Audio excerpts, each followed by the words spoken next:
Iron Lung! Markiplier is in a metal container and he's sitting there and there's blood, there's an ocean of blood and it's really cool. I just want to preface this review by saying, even though I did not really care for this movie very at all, I really do respect Markiplier for making this actually independent movie out of crowdfunding. Just keep that in mind because this review is going to come off very negative and maybe a little snarky, but I really do think it's cool that this guy put himself out there to make an independent movie he wanted to make, and it's actually succeeding financially pretty much entirely because of his fan base alone. Now, I don't really know or care that much about Markiplier. I mean, he's a YouTuber that plays video games, I think. A lot of people seem to like him. I don't know. It's just his face. I don't like his face, you know? His face has bad vibes. When I first heard about this movie, I immediately looked up the trailer and said to myself, that does not look very good. Is he really just going to be in the same room the whole movie? Yet, purely out of interest of a YouTuber making a movie, I was planning on watching it, and I did, and unfortunately I was right. The main problem with this movie is that it's really boring. The second big issue with this is I did not care about what was going on, and I also had no idea what was going on. From what I could tell, Markiplier seemed to be a prisoner locked inside a submarine in an ocean of blood, and he needed to drive the submarine and find something. And then the bad stuff starts happening, and it's really scary! As soon as Markiplier started incoherently mumbling some kind of exposition while the same camera shots were repeated many times, I knew I was in for a long ride. The only time you see another human is when he looks out a window before he goes underwater, or under blood, I guess, and talks to some lady, and then the rest of the movie is just him. It's a long car ride, just you and Mark, and sometimes a voice playing on a speaker or something. If you couldn't already tell from my vagueness, I really don't know what was happening in this movie. Occasionally there was long exposition and I think backstory dumping between Markiplier and the speaker voice, but those scenes were so uninteresting, I really struggled to pay attention and actually engage with the story. A good chunk of the movie ends, some kind of accident happened and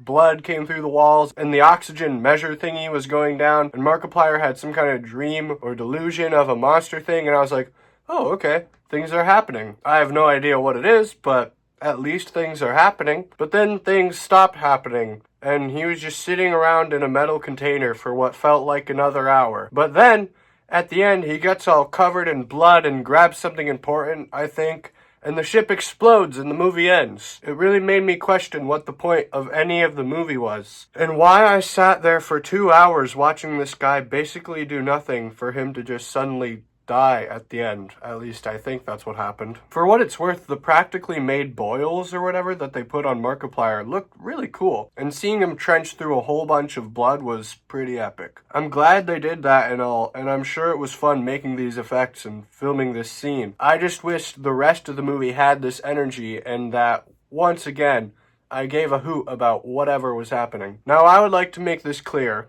because I've criticized the movie for being confusing. I do not think every movie needs to make complete sense all of the time, or anything like that. Having a movie be confusing or abstract can be an artistic intent, and some of my favorite movies can still get across an emotion or theme while not making any sense plot-wise to my little brain. But I don't think the point of this movie was to not make sense. I think the reason I didn't understand what was happening is because it did a poor job of communicating this, and while also being uninteresting and repetitive. Now, as an actor, Markiplier wasn't bad or anything. He's just really not good enough to carry this whole movie on his own. I don't have much else to say about his performance. He cried once. Give him an Oscar nomination. Partially because of his performance, but mostly because of the writing. I found the main character to be an incredibly boring antagonist, who I don't think I could name a single trait of. Considering this is based off a video game where you're supposed to be the main character,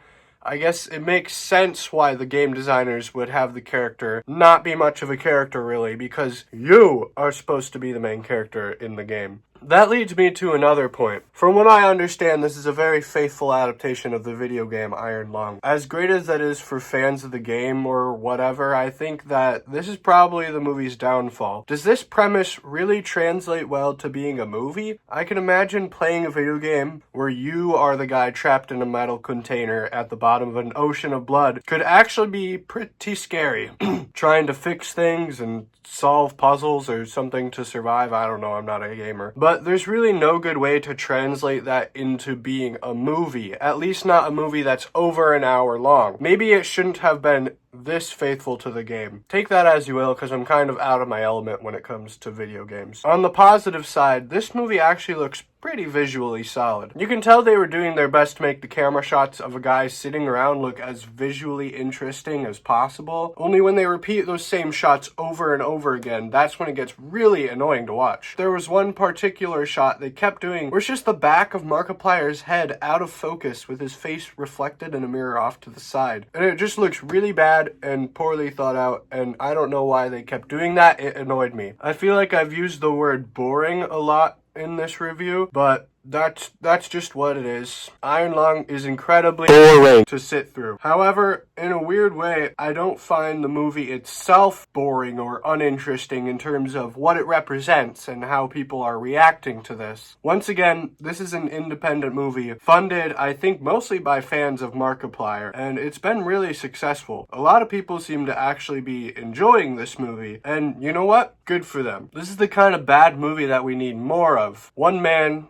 $7 million, and a dream. Even if the movie was not quality, in my opinion, this is a film with passion and effort behind it, and that's what the cinema is all about. Yo, I am giving this movie a 3 out of 10. It's close to a 2 purely because it's one of the longest feeling movies I've ever seen in a theater, but it's held up slightly because of my interest in its existence and some of the cool effects they did. That's all for this video. Thank you for watching. And tell me in the comments what you thought of Iron Lung. Was I wrong? Did I miss something? Should Markiplier be nominated for Best Actor or Best Director or both? Tell me all those things. Okay, goodbye.